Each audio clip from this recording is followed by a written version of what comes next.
Hi, amazing people. Welcome back to the channel. On today's video, we'll be talking about the Global Talent Visa. In this video today, we are going to delve into different areas that include what the Global Talent Visa is, who is qualified to apply for the Global Talent Visa, the endorsement process, the step-by-step application guide, the benefits and flexibilities compared to other visas, and also common mistakes to avoid when making application for this particular visa. And we're also going to draw practical tips that will help boost your chances of success when you apply for this visa. So please stay tuned and watch this video to the end, and I'm sure by the end of this video you're going to have all the answers you need to those questions you have concerning the Global Talent Visa.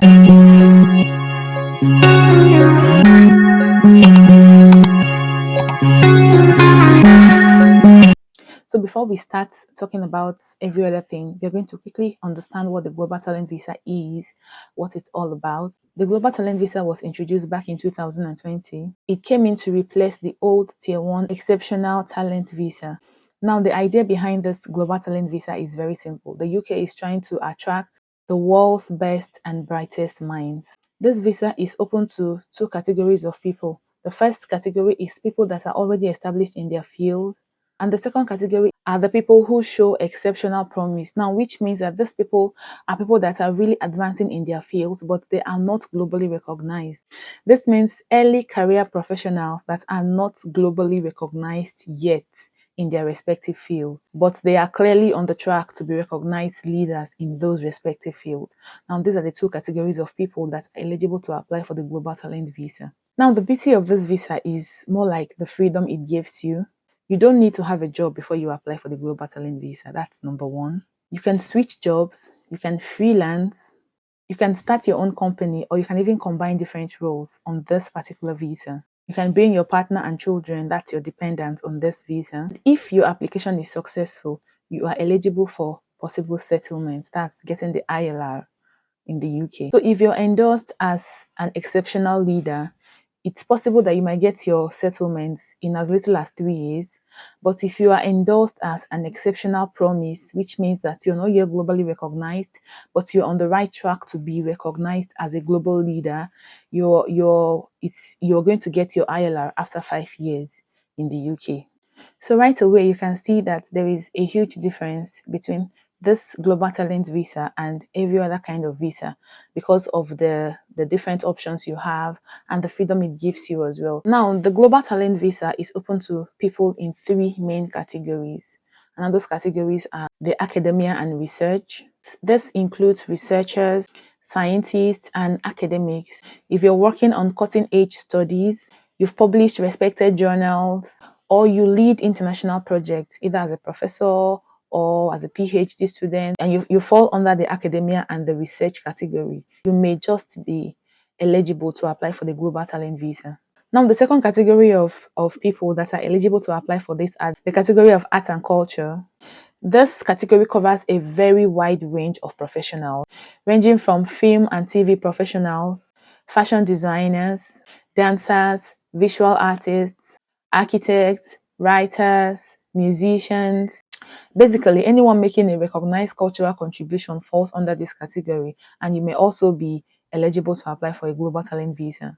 Now, the third category that is eligible to apply for a Global Talent Visa is the digital and technology. Now, this is where the tech guys and the tech gurus, this is the category that they all fall into. This category is for the innovators and leaders in tech, software engineers, product designers, entrepreneurs, and startup founders that are working on groundbreaking digital projects. So whether you're building the next big AI platform, or you're leading research on climate change, or you're creating cultural works that generally inspire people, there's a pathway for you here in the Global Talent Visa. Now, one question that you might ask me, or that may be bugging your mind currently, would be do I need to be a world recognized leader before I can apply?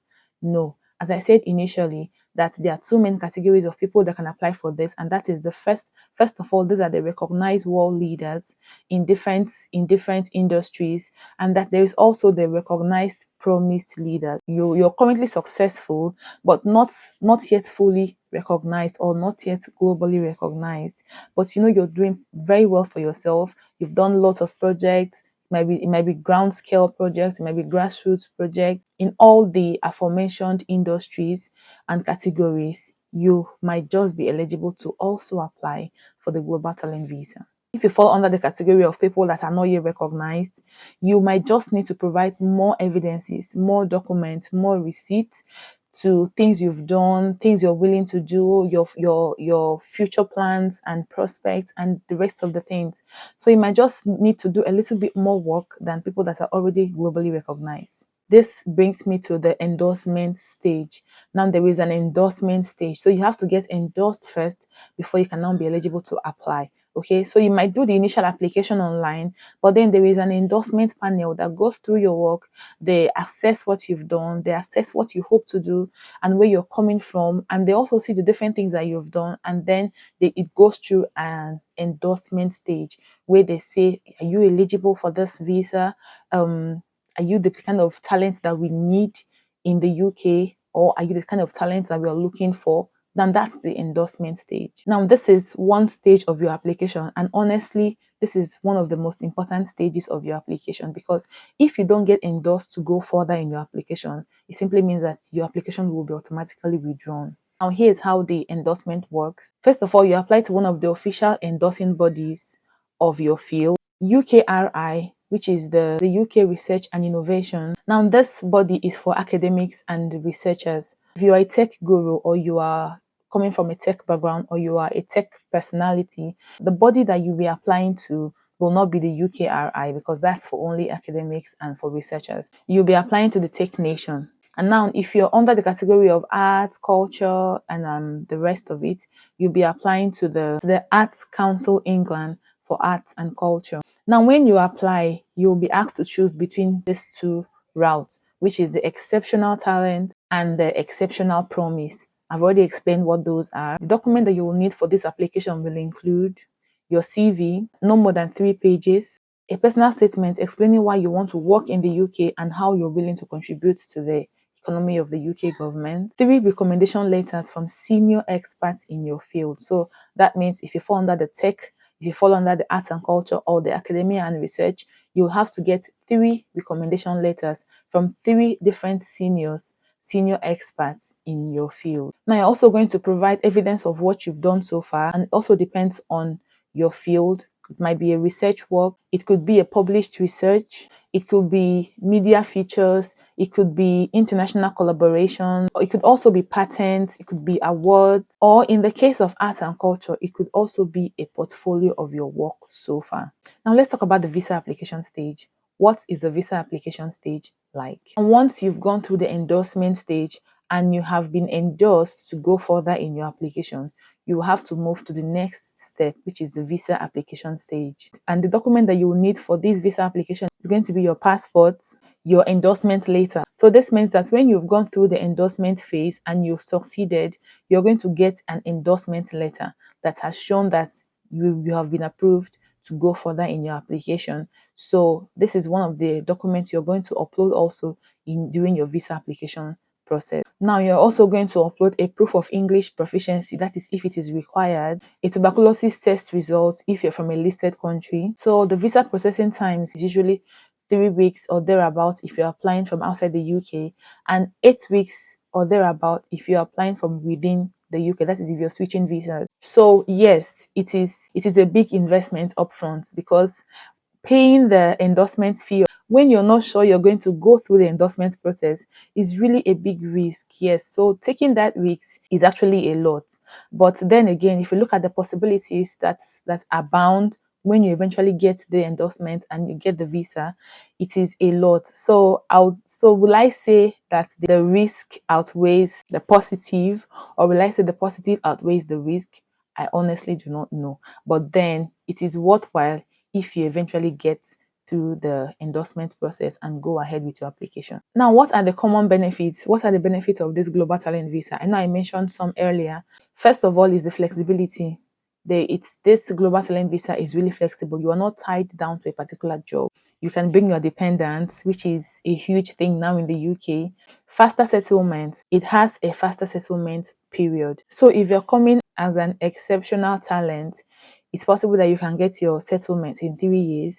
If you're coming as an exceptional promise, you can also get your settlement in 5 years. Now, there's also the prestige that comes with the global talent visa. Being endorsed as a global talent carries its weight professionally because you're going to be seen as a hot cake. In simple terms, you are globally recognized as an outstanding talent.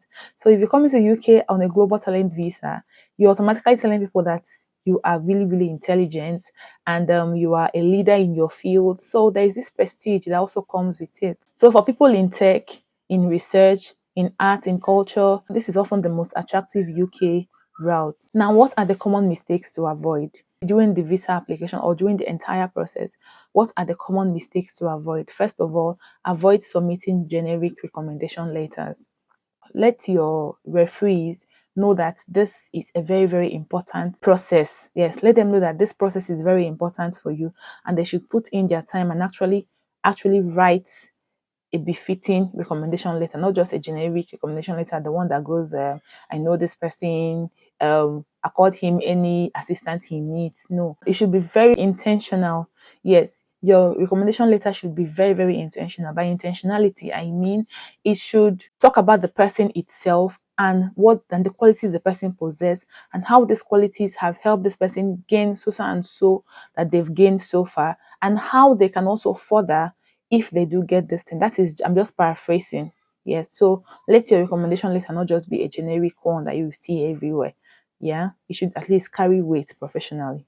Now, another mistake that people should avoid when applying for this global talent visa is when you don't show international recognition. Okay, if you're applying as an exceptional talent, you should show international recognition. The UK wants to see evidence beyond your local achievements. Now, I am not saying that just because you achieve things locally doesn't mean you can't apply. And if you pick a category and that category is the exceptional talent, it simply means that you would have been globally recognized. You would have done so many things with international companies. Not when you pick that you're an exceptional talent, you're just showing that you've done things just locally.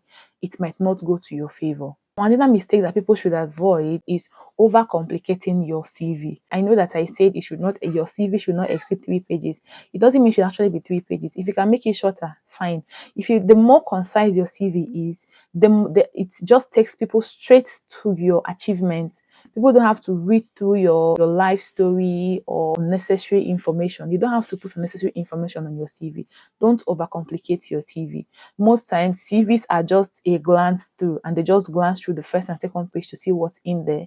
If you're keeping the best for the third page, people might not necessarily go to the third page because they believe that what is on the first and second might also reflect on the third page.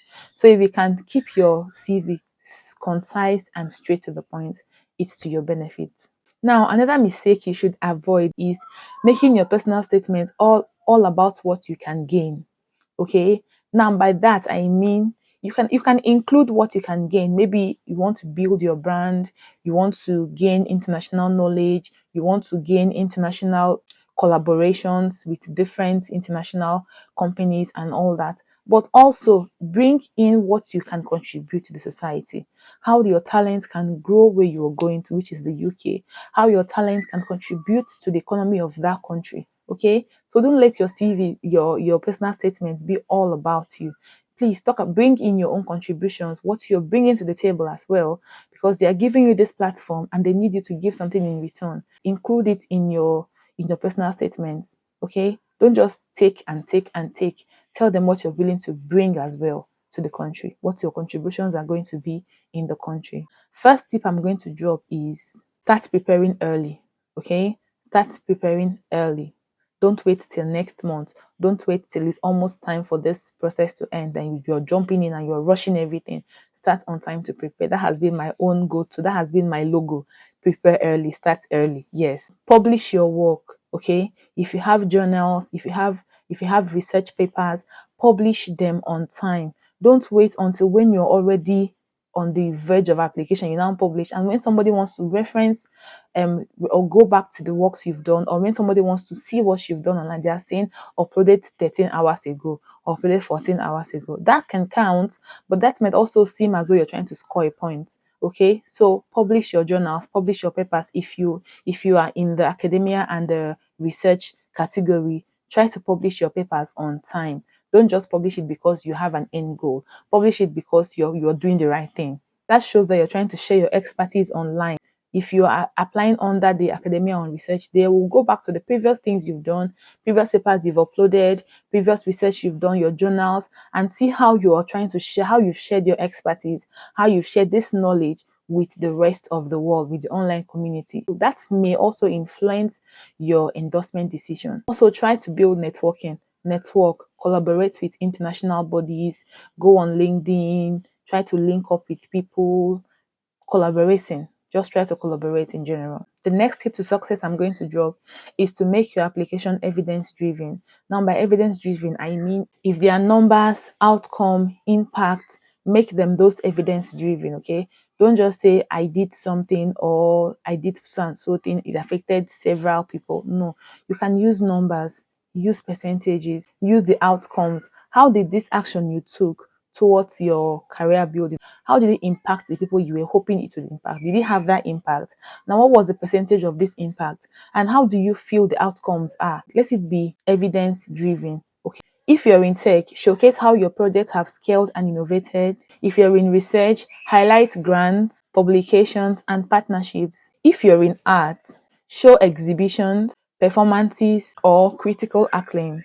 So as I bring this video to a close, I'm just going to run through the timelines and the next steps that you should take. Now, to give you a rough idea of what the timelines and the next step should be, preparation should be 1 to 3 months. That's when you gather your documents, your referees, recommendation letters, and all that. 1 to 3 months. Shouldn't be less than that because it will make you end up with rushed documents, especially the recommendation letters. Okay, so 1 to 3 months should be the time you spend to prepare your documents, referees, and the likes. Endorsement stays up to 8 weeks, so your endorsement period can last up to 8 weeks. And at the end of the day, it doesn't mean that when you go into endorsement period you're going to come out successful. Sometimes you can go into endorsement period and you are not endorsed to go to the next level.